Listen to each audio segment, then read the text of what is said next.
Don Miguel Ruiz, author of The Four Agreements, has a brand new book, The Three Questions. Let's take a look inside today on All Things Perceptual.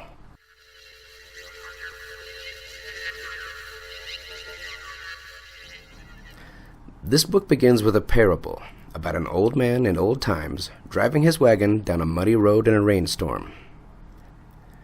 When the old man's wagon becomes stuck in a pothole and the wheel breaks, a capable farm boy comes to his rescue. After much time spent in the rain, the wheel is fixed and the wagon is up and running again. Having no coins to pay the farm boy, the old man offers him 3 pearls of wisdom that, if used throughout his life, will bring him more riches than any coins. These 3 pearls of wisdom are, of course, the 3 questions that you must ask yourself. First, who am I?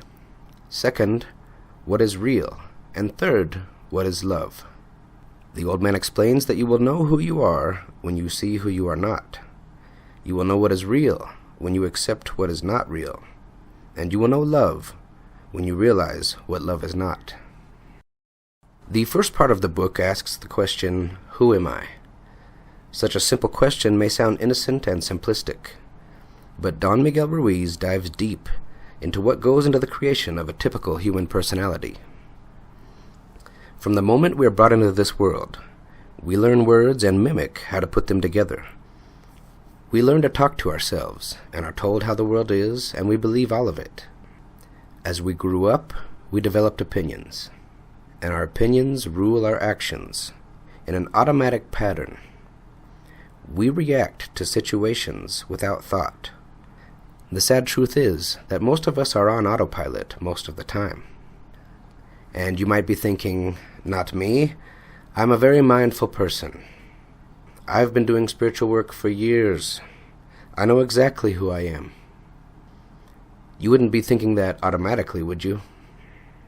Word by word and page by page, the question of who am I is broken down like a mirror and placed right in front of your face, and the automatic mind is revealed. The authors don't leave any room for the reader to sit back and simply muse about the facets of the personal ego. The reader is brought into the examination and asked the question, who am I, right then and there as you read. Luckily, this state of automatic living can be remedied. Questioning the self gives us an opportunity to choose how we want to live, a second chance to reinvent the self, if you will. The thing is that everyone has a story, and that's just what it is, a story. We are the one who maintains and upkeeps, and even defends this story. We have the power to edit that story. We can rewrite ourselves and become the artist of our own creation, ourself. Then, as if questioning everything about the self wasn't enough, the second question, what is real, sets the reader up for a literal transformation of how we perceive our world.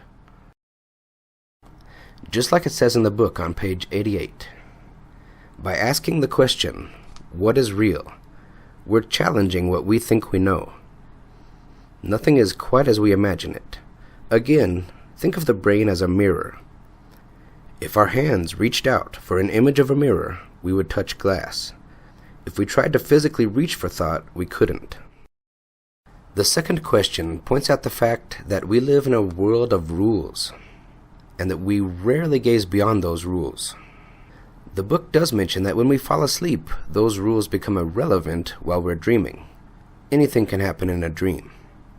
But when we wake up, those rules fall right back into place. There is a moment, though, right when we wake up, when we're not quite sure where we are or who we are. Then we quickly put the pieces together in an automatic fashion. We've done this so many times that we don't even notice it. We put our personal story together in a fraction of a second, and then we're ready to face the day. Under scrutiny, we can find again that our reality breaks down to a story that we tell ourselves. Our story is full of things and characters that we think we know. But do we really? If we can learn to question ourselves, to question our world, Then we can get closer to the truth. If we think less and pay attention to what we're really feeling, we can break free from the barriers of the mind and live harmoniously with what is real. Now for the final piece of the transformation. Next, the book asks the question, what is love? Love is often talked about, but less commonly examined. Most people have been taught to love with conditions. I love you if. I love you if you put me first. I love you if you do what I want you to do. It might sound funny, but it also sounds a little familiar. Unconditional love might be scary or difficult to think about, but Don Miguel Ruiz suggests that there is only one place to start, by loving ourselves unconditionally.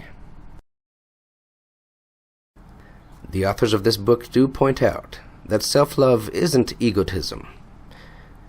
And I'm quoting from page 143. The ego is me, wanting attention and adulation. Love is the energy that runs through us and all around us. When we share love, we're sharing our life force. When we give ourselves love, we're acknowledging what we really are. When we nurture affection and respect for our human body, the seeds of love begin to grow. We're loving ourselves when we give the body the benefit of every doubt. We're respecting ourselves when we treat the mind like our creation, because it is. If we monitor our thoughts, we can better understand the mind's language. We can become respectful diplomats, softening our words and encouraging the best friend we'll ever have. We can be patient and attentive for the sake of a great love affair. Your body is the love of your life. The relationship you have with your body affects all relationships. Loving yourself without conditions can heal the biggest divisions in your world. It can reconnect you with the force of energy that made your world possible. Anyone who wants to see the world through a fresh pair of eyes ought to have this book on their reading list.